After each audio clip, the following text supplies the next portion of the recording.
జగిత్యాల జిల్లా రాజకీయాలు కీలక మలుపులు తిరగబోతున్నాయి. కాసేపట్లో మాజీ మంత్రి జీవన్ రెడ్డిని బీఆర్ఎస్ వర్కింగ్ ప్రెసిడెంట్ కేటీఆర్ కలవనున్నారు. బీఆర్ఎస్లోకి రావాలని ఆహ్వానించనున్నారు. కేటీఆర్తో సమావేశం తర్వాత బీఆర్ఎస్లో చేరే తేదీని ఖరారు చేస్తామని జీవన్ రెడ్డి తెలిపారు. తన రాజకీయ భవిష్యత్తుపై కూడా కీలక వ్యాఖ్యలు చేశారు. అవసరమైతే దేశ రాజకీయాల్లో కూడా వెళ్లేందుకు సిద్ధంగా ఉన్నారని తెలిపారు. కాంగ్రెస్ను విడిచిపెట్టడం బాధగా ఉన్నప్పటికీ రేవంత్ రెడ్డి నిర్ణయాలతో ఆ నిర్ణయం తప్పనిసరైందని వెల్లడించారు. రేవంత్ రెడ్డి ప్రభుత్వం 100% విఫలమైందంటున్న జీవన్ రెడ్డితో మా ప్రతినిధి అజీం ఫేస్ టు ఫేస్. ఉత్తర తెలంగాణలో కీలక నాయకులు, రాష్ట్రంలోనే ముఖ్య నాయకులైనటువంటి జీవన్ రెడ్డి గారి దగ్గర మనం ఉన్న ప్రస్తుతానికి ఇటీవలే కాంగ్రెస్ పార్టీకి రాజీనామా చేసి కొద్ది రోజులుగా ఏ పార్టీలోకి వెళ్లకుండా తన ఒక కీలక ప్రకటన మరికొద్ది క్షణంలో BRS party working president KTR గారు మరికొద్ది గంటల్లో జీవన్ రెడ్డి గారి నివాసానికి చేరుకోబోతున్నాడు. సార్ చెప్పండి సార్, ఇప్పుడు మీరు బీఆర్ఎస్ పార్టీలో చేరుతున్నట్లయితే వార్తలు వస్తున్నాయి. మరికొద్ది గంటల్లో కేటీఆర్ గారు మీ దగ్గరకు వస్తున్నారు, పార్టీలో ఆహ్వానిస్తున్నట్టు మీరు గులాబీ కండువా కప్పుకునే అవకాశం ఉందేమో? డెఫినెట్లీ నేను రాజీనామా చేసినాడే నేను పేర్కొన్నాను. వాళ్ళ భవిష్యత్తు నిర్ణయం అనేది అవుతుందో ప్రజాభిప్రాయం, మిత్రులు సహచరులతోని వారి యొక్క అభిప్రాయాలు తీసుకొని ముందు పోవడం జరుగుతుందని చెప్పాను. నేను ఆ రిజల్ట్ కాంగ్రెస్ పార్టీ 25 మార్చ్. ఈ 15 రోజుల లోపల ఏదైతున్నదో కొంత క్షేత్ర స్థాయిలో పర్యటించటం, మిత్రులు శ్రేయోభిలాషులతో కొంత సలహాలు సూచనలు స్వీకరించడం, అంటే వాస్తవంగా కూడా ఏదైతుందో నేను స్వయంగా పరిశీలించింది కూడా ఏ దశాబ్ద కాలం కేసీఆర్ గారి పాలన తదుపరి ప్రజల ఆనాడు ఏదైతుందో 23 నవంబర్లో అంతకంటే మెరుగైన పాలన కావాలనే భావంతో ఏదైతుందో కాంగ్రెస్ కు అవకాశం కల్పించింది. అన్న మార్పు కోరిండ్రు. ఆ మార్పు అనేది ఏదైతుందో ఫర్ బెటర్. కానీ ఏమైపోయింది, ఈ 2.5 సంవత్సరాల కాలం 2 సంవత్సరాల కాలంలో ఏదైతుందో మనం ఏ బెటర్ ఏ మెరుగైన పాలన ఆశించినామో అది తిరోగమన చర్యగా పోయింది. ఆ తిరోగమన చర్యగా పోవడంతో ఏదైతుందో ఈ రేవంత్ పెద్ద ఆయన కేసీఆర్ గారే మంచిగుండేనే, కానీ రైతుల గురించి ఆలోచన చేసిండు. రైతులకు ఏదైతుందో ఇంత పెట్టుబడి సమకూర్చాలని చెప్పిన దేశంలో ఎవ్వరు ఆలోచన చేయలేదే. ఆయన పెట్టుబడి సమకూర్చాలని రైతు బంధు కార్యక్రమాన్ని అమలు తెచ్చిండు. ఇవాళ రైతు ఏదైతే ఉందో ఇవాళ ఇంటి పెద్ద కాబట్టి అకాల మరణానికి గురైనట్టయితే ఆ కుటుంబాన్ని ఆదుకోవడానికి 5 లక్షల రూపాయలు ఆర్థిక సాయం చేసే విధంగా కార్యక్రమాన్ని అమలు చేపట్టిండు. ఓ ఆడబిడ్డ పెళ్లి చేసుకుంటే ఆ కుటుంబాన్ని ఆదుకోవాలని చెప్పని 5 లక్షల రూపాయలు ఇచ్చే విధంగా కార్యరూపం అమలు చేసిండు. వీళ్ళ బలహీన వర్గాలకు ఏదైతుందో వృత్తిపరమైనటువంటి ఒక అంశాలలో తోడ్పడాలని చెప్పని గొర్రెల కాపర్లకు ఏదైతుందో గొర్రెల పెంపకు సంబంధించినటువంటి ఒక కార్యక్రమాన్ని అమలు తెచ్చిండు. ముజిరాజులు గంగపుత్రులకు సంబంధించి చేపల విత్తనం పంపిణీ కార్యక్రమాన్ని అమలు తెచ్చిండు. దళితులకు దళిత బంధు కార్యక్రమాన్ని అమలు తెచ్చిండు. నిరుద్యోగ యువతకు ఏదైతుందో ఒకవైపు ప్రభుత్వ పరంగా ఉద్యోగ అవకాశాల కల్పన తోడు ఏదైతుందో నిరుద్యోగ యువతకు తోడ్పడే విధంగా మరి స్వయం ఉపాధి పథకాన్ని అమలు చేపట్టడానికి ఆలోచన కార్యరూపం తెచ్చిండు.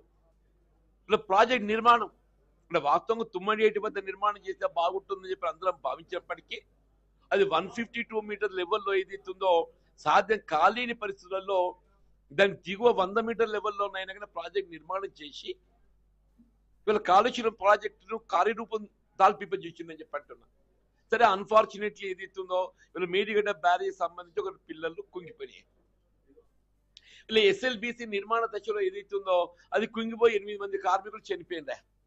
ఎస్ఎల్బిసి నిర్మాణ దశలో ఏదైతుందో టనల్ అది కుంగిపోయి 8 మంది కార్మికులు చనిపోయినారు. దాన్ని వదిలిపెట్టడం లేదు కదా. అది ఏ విధంగా ముందుకు తీసుకుపోవాలని ప్రయత్నం చేస్తున్నాం తప్పేదైతే దాన్ని వదిలిపెట్టడం లేదు. ఇలా మేడిగడ్డ బ్యారేజీలో 2 పియర్స్ కుంగిపోయినాయి, క్రాక్స్ వచ్చినాయి. అది వదిలిపెట్టడం సమంజసం కాదు కదా. అది పునర్నిర్మాణం చేసుకుంటే ఇవాళ దాని వినియోగంలోకి వస్తే కేవలం ఉత్తర తెలంగాణ కాదు, ఇవాళ ముఖ్యమంత్రి గారు ఆలోచించేటువంటి ఒక మూసీ రివర్ ప్రక్షాళన కూడా అదే మెయిన్. హైదరాబాద్ త్రాగునీటి అవసరాలకు, పారిశ్రామిక అవసరాలకు దాన్ని నిర్లక్ష్యం చేసి వదిలిపెట్టేసిండే. అంటే ఏ రకంగా చూసినా కానీ ముఖ్యంగా విద్యార్థులే ఇవాళ నీకు అసలు there is no education policy at all. ఈ రాష్ట్ర ప్రభుత్వానికి విద్యాపరంగా ఎడ్యుకేషన్ పాలసీ లేదే అంటున్నా. వీళ్ళు ఆంగ్ల మాధ్యమంలో మెరుగైన విద్యా బోధన ఇంటర్నేషనల్ స్కూల్స్ అని చెప్పారు. ఎక్కడ ఒకటి కట్టిండా? గత ప్రభుత్వం ఆరంభించినటువంటి ఒక గురుకుల ఆశ్రమ పాఠశాలలకు మౌలిక సదుపాయాలు మెరుగుపరచడము, శాశ్వత భవన సదుపాయాలు కల్పింపజేయడానికి ఎందుకు నిర్ణయం తీసుకోలేదే నువ్వు? It's an asset of the state. అనలైన మైనార్టీ గురుకుల ఆశ్రమ పాఠశాల ఆరంభింపజేసిందే. బీసీలకు గురుకులాశ్రమ పాఠశాల ఆరంభింపజేసిండు, దళితులకు గురుకులాశ్రమ పాఠశాల ఆరంభింపజేసిండు. వాటికి శాశ్వత భవనాలు కల్పింపజేయాల్సినటువంటి బాధ్యత ఈ ప్రభుత్వం మీద లేదా? ఇవల్ల మీరు నియోజకవర్గ స్థాయిలో, ఇంటర్నేషనల్ స్థాయిలో మీరు ఒక పాఠశాల ఆరంభింపజేస్తామని చెప్పారు, మంచిది. అది ఇంతవరకు కార్యరూపం దాల్చలేదు. సగం టర్మ్ అయిపోయింది, ఇంకా సగం టర్మ్ అయిపోయే లోపల మరి ఇక్కడికి వస్తుందో తెలియదు. ఉన్నాయైతే వీటిని నిర్మాణం పూర్తి చేసుకోవాలి కదా. ఫీజు రీయింబర్స్మెంట్ లేదు, నిరుద్యోగ యువతకు ప్రభుత్వ పరంగా ఉద్యోగ అవకాశాలు కల్పించలేకపోయిన పూర్తి స్థాయిలో, ఆశించిన మేరకు స్వయం ఉపాధి పథకాలు లేవు. ఉద్యోగస్తులు, ఉపాధ్యాయులు, విశ్రాంతి ఉద్యోగస్తులు వాళ్ళ పిఆర్సీ లేదు, డిఏ లేదు, మెడికల్ ఫెసిలిటీ లేదు. ఏదో ఆర్టిజన్స్ విద్యుత్ శాఖలో ఏదైతుందో వ్యవసాయ రంగాన్ని ఉచిత విద్యుత్తు అమల్లో ప్రధాన పాత్ర పోషిస్తున్నటువంటి ఒక విద్యుత్ శాఖ కార్మికులు ఆర్టిజన్స్ ఏదైతుందో రోడ్ ఎక్కిండ్రు. ఇలా మహిళలకు ఉచిత ప్రయాణ సౌకర్యం కల్పిస్తున్న ఆర్టీసీ కార్మికులు ఏదైతుందో వాళ్ళకి ఇంతవరకు అపాయింటెడ్ డే లేదు, వాళ్ళు రేపు రోడ్ ఎక్కబోతుండ్రు. ఆర్టీసీ కార్మికులు, కాంట్రాక్ట్ ఉద్యోగస్తులు, అవుట్సోర్సింగ్ ఉద్యోగస్తులు, వాళ్ళ పరిస్థితి అదే తొలగింపజేస్తున్నాడే. ఇవన్నీ చూస్తుంటే ఏదైతుందో ఇలా రేవంత్ రెడ్డి అంటే ఇవాళ కేసీఆర్ గారి పాలన తదుపరి కాంగ్రెస్ ప్రభుత్వం ఏర్పడడంతో మెరుగైన పాలన వస్తుందని చెప్పని భావించడం, అది తిరోగమన దిశగా పోతుంది. రేవంత్ రెడ్డి కంటే పెద్ద మనిషి కేసీఆర్ మంచుకుంటేనే, ఈయన కంటే మళ్ళీ కేసీఆర్ గారు తిరిగి వస్తేనే బాగుంటుంది అనే ఒక భావన ప్రజల్లో నెలకొన్నది. People wanted go back. మళ్ళీ కేసీఆర్ గారి పాలన వస్తేనే ఈ రాష్ట్రం మళ్ళీ ఏదైతుందో దీన్ని మనం పునర్నిర్మాణం చేసుకోగలుగుతున్న ఒక భావన ప్రజలు ఏర్పడుతుందని చెప్పి అంటున్నాను. సార్, మరి మీరు 4 దశాబ్దాలకు పైగా కాంగ్రెస్ పార్టీలో ఒక ముఖ్య నేతగా ఉన్నారు. మీకు కాంగ్రెస్ ప్రభుత్వం ఎప్పుడు కూడా ఎక్కడ కూడా ఏం కూడా ఇబ్బంది పెట్టలేదు. ఒకసారి ఎంపీగా, మరి ఒక 6 సార్లు ఎమ్మెల్యేగా, ఇటీవల ఎమ్మెల్సీగా కూడా మీకు అవకాశం కల్పించింది. పార్టీకి మీకు ఎక్కడ కాంగ్రెస్ పార్టీ అన్యాయం చేయలేదు. మరి పార్టీ మారే అవకాశం ఎందుకు వచ్చింది? కాంగ్రెస్ పార్టీ మీద కోపమా, ముఖ్యంగా ఇక్కడ మీకు రేవంత్ రెడ్డి మీద కోపంతో మరి ఒక పార్టీని విడుతున్నారా? ఇప్పుడు రేవంత్ రెడ్డి గారు వారు ఏ కార్యక్రమం అమలు చేసినా జాతీయ స్థాయిలో కాంగ్రెస్ పార్టీ ఆలోచన విధానానికి కార్యరూపం ఇవ్వాలి. ఆ విధంగా కాదు, దాన్ని భిన్న రూపకంగా ఏదైతుందో ఆయన ముందుకు పోవడంతో కార్యకర్తల్లో నైరాశ్యం నెలకొన్నది. దశాబ్దాల తరబడి పార్టీ నిర్మాణం కొరకు కృషి చేసిన ఒక కార్యకర్తల్లో ఒక విధమైన నైరాశ్య, నిరాశ, నిస్పృహ చోటు చేసుకున్నాయి. దాంతో పాటు ఏదైతే పాలనలో ఏదైతుందో ఆశించినటువంటి ఒక మనం ఫలితాలు ఇవ్వలేకపోతున్నాం. ఇలా వాస్తవంగా ఏదైనా కాంగ్రెస్ మ్యాన్ నేను 4 దశాబ్దాల అనుబంధంతో ఏదైతుందో నేను మెరుగైన పాలన కల్పింపజేస్తా అని చెప్పి అనుకున్నాను. నేను 2004 నుండి 9 వరకు రాజశేఖర రెడ్డి గారి ప్రభుత్వం లోపల భాగస్వామ్యం ఉందని చెప్పి అంటున్నాను. ఆనాడే ప్రభుత్వం ఇంకా మెరుగిస్తా అని చెప్పి అనుకున్నాను. ఆనాడు అమలు చేసిన కార్యక్రమాలు మినహా ఏదైతుందో ఈయన కొత్తగా ఇది కూడా చేయలేకపోయిందని చెప్పి ఆనాడు రాజశేఖర రెడ్డి గారు ఆరంభించిన ఫీజు రింబర్స్మెంటే ఇలా నిర్వీర్యమైపోయింది అని చెప్పి అంటున్నా. ఆనాడు ఏదైతే రాజశేఖర రెడ్డి గారు ఆరంభింపజేసిన ఒక ఫీజు రింబర్స్మెంట్ ప్రధానంగా విద్యార్థి లోకానికి సంబంధించినటువంటి ఒక కార్యాచరణ అది నిర్వీర్యమైపోయిందే. రాజీవ్ ఆరోగ్యశ్రీ 10 లక్షల వరకు మేము విద్యా సదుపాయం ఉచితం కల్పిస్తామని చెప్పి పేర్కొంటుండే. ఆసుపత్రిలో విడుదల చేసిన నిధులు విడుదల చేయలేకపోవడంతో రాజీవ్ ఆరోగ్యశ్రీ కార్యక్రమం అమలు లేకేదిస్తుందో నిరుపేద వర్గాలు వాళ్ళ వైద్య సదుపాయం పొందడానికి ₹1,00,000 ఆర్థికంగా భారం వస్తుందని చెప్పి అంటున్నా. అండ్ రాజీవ్ ఆరోగ్యశ్రీ ఏదైతుందో ఇన్సూరెన్స్ తో టైప్ చేసిండు. ఇన్సూరెన్స్ కంపెనీకి టైప్ లేదు. ఆ ఇన్సూరెన్స్ కంపెనీ ట్యాబ్ లేకపోవడంతో ఏదైతుందో ప్రభుత్వం సరైన సమయంలో నిధులు కేటాయింపు చేయలేకపోవడంతో ఇంకా ఇవాళ వైద్య సదుపాయం కల్పన లోపల మనం నిర్వీర్యం అయిపోతున్నాం. సార్, ముఖ్యంగా చూసుకుంటే మీకు కాంగ్రెస్ పార్టీలో సోనియా గాంధీ గారితో, రాహుల్ గాంధీ, ముఖ్యంగా అప్పుడు వైఎస్ రాజశేఖర రెడ్డి పాలనలో కూడా మీరు అనేకంగా కార్యక్రమాల్లో పాల్గొన్నారు. మరి ఒక పార్టీని వీడడంతో రాహుల్ గాంధీ, సోనియా గాంధీతో మీకు ఉన్న సన్నిహితంతో మరి మీరు విడిపోతున్నందుకన్నా బాధగా అనిపిస్తుందా మీకు? డెఫినెట్ గా బాధ కలిగింది. బాధ లేదు అనేటంటే నేను అసలు ఎవరు కూడా కోరుకోము, నేనైతే కోరుకోలేదు. నిజంగా కూడా ఏదైతుందో కాంగ్రెస్ పార్టీ వీడాల నిర్ణయం తీసుకున్న నాడు నేను I felt it was the most unfortunate day for me the day.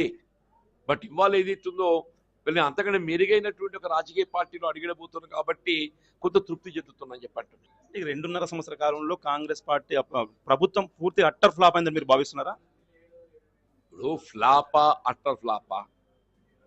Flop అయింది అనేది నేను చెప్తున్నాను. మీరు అట్టర్ ఫ్లాప్ అయిందా అని చెప్పానంటే నేను ఇప్పుడు 2 కార్యక్రమాలు అమలు చేసి ఉచిత రవాణా సౌకర్యం అని చెప్పాను అన్నారు, మహిళలకు ఉచిత విద్యుత్ సదుపాయం చెప్పన్నారు. నేను ఫ్లాప్ అయితే అయిందని చెప్పంటున్నాను. విద్యార్థులు, నిరుద్యోగ యువత, ఉద్యోగస్తులు, ఉపాధ్యాయులు, కార్మికులు, కర్షకులు, వాళ్ళ బలహీన వర్గాలు, సమాజంలో నిరుపేద వర్గాలు, రైతాంగం, రైతు కూలీలు, బలహీన వర్గాలు అందరూ కూడా నిరాశ నిస్పృహ చోటు చేసుకుందని చెప్పారు. Definitely this government is flop. Okay sir, మీరు కూడా ఇటీవల ఒక ప్రకటన చేశారు, అవసరమైతే దేశ రాజకీయాలలో కూడా వెళ్తాను అని అనుకుంటారు. మరి ఇప్పుడు బీఆర్ఎస్ పార్టీ కూడా దేశంలో మీరు ఏమైనా అవకాశం కల్పిస్తే మీరు దేశ రాజకీయాలకు వెళ్ళే అవకాశం ఏమైనా ఉందా? ఇప్పుడు సమాజం లోపల ఏదైతే ఉందో ప్రజాహితం కొరకు పనిచేయటం నేను అలవాటు చేసుకున్నానే. ఇలా పార్టీ పరంగా నాకు ఏ బాధ్యత అప్పగిస్తారు, పార్టీ పరంగా ఏదైనా బాధ్యత అప్పగిస్తారా, దానికి తోడు ఏదైతే నాకున్న అనుభవంతో ఏదైతే ఉందో నేను ప్రజాహితం కొరకు ఎప్పుడు ప్రజల నుండి పనిచేస్తానే. అది రాష్ట్ర స్థాయి, జాతీయ స్థాయి, ఏ స్థాయి ఏంటి అనేది కాదు.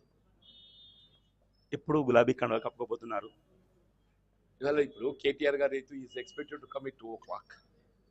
బీఆర్ఎస్లో చేరడానికి నిర్ణయం అయితే తీసుకోవడం జరిగింది. దాని కార్యరూపం ఏ విధంగా, షెడ్యూల్ ఏంటి, అదంతా వారు నిర్ణయం చేయడం జరుగుతుంది. వారి సూచనకు అనుగుణంగా, ఆలోచనకు అనుగుణంగా ముందు పోవడం జరుగుతుంది. ఓకే సార్, ఇప్పుడైతే ప్రస్తుతానికైతే మనకు జీవన్ రెడ్డి గారు చెప్తున్నారు, త్వరలో ఒక కేటీఆర్ గారు వచ్చిన తర్వాత పూర్తిగా రాజకీయాలకు సంబంధించిన కీలక ప్రకటన చేసి అది ఈ ఉద్దేశంతో ఏంటి అనేది పూర్తిగా విషయాలు తెలుసుకున్న తర్వాత అయితే ఒక ముఖ్య కార్యాచరణతో కీలక ప్రకటన చేస్తున్నట్టు మనకు జీవన్ రెడ్డి గారు పూర్తిగా చెప్తున్నారు. కెమెరామెన్ నాగభూషణ్తో అజీం, రాజ్ న్యూస్, జగిత్యాల.